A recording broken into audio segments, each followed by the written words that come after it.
Siya akong ginapamahaw. Good morning everyone di ay. Kanang mo ni siya akong gipamahaw kani siya sa sulod ani ko ani siya gihalo na ko ni ang carrots, ginidnid na ko ba nya gi-blender.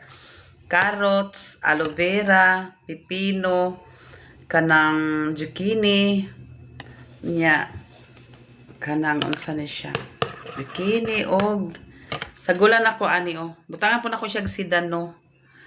Nya butangan ako siya apple, gamay lang. Mo ni siya, mo ni ang akong pamahaw pagkabuntag. Muna nga kuan. Dili man akong manghod kay gutomon siya ani, ako dili man ko gutomon.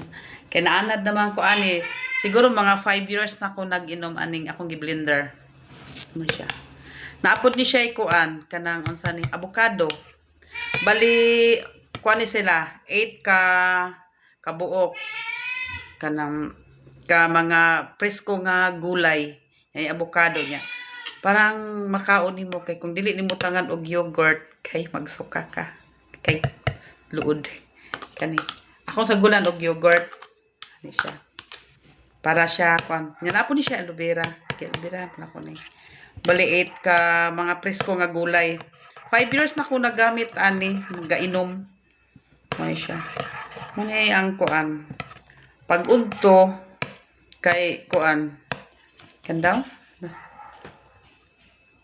dami pero pag dili nimo ni butangan og kanang yogurt magsuka ka kay naaman ni siya sidano ang sidano kay amo to sa Bisaya sa sidano sa Pilipinas kay diha kay ang sidano kay abhong mura siya kanang kuan baho mura siya kanang baho og kanang mura siya baho og tanglad ani mo na akong pamahaw dili ba ko gutomon ani ay dili ko gutomon ani mo na kay maayo po ni sa akong lawas sa lawas niya dili pod kay kumutaba kay kumukaon pug ko o di man dako lang gamay dako jud di ay ani nya pagkahumat kay mukaon magkukog kanon kanang mabunta gani kay mo man ni akong pamahaw no o niya pero maginom ko una mag-inom jud ko kanang tea nga walay asukar mainom ko nya pagkahuman kaning gi-blender ang akong gikaon na hugaw man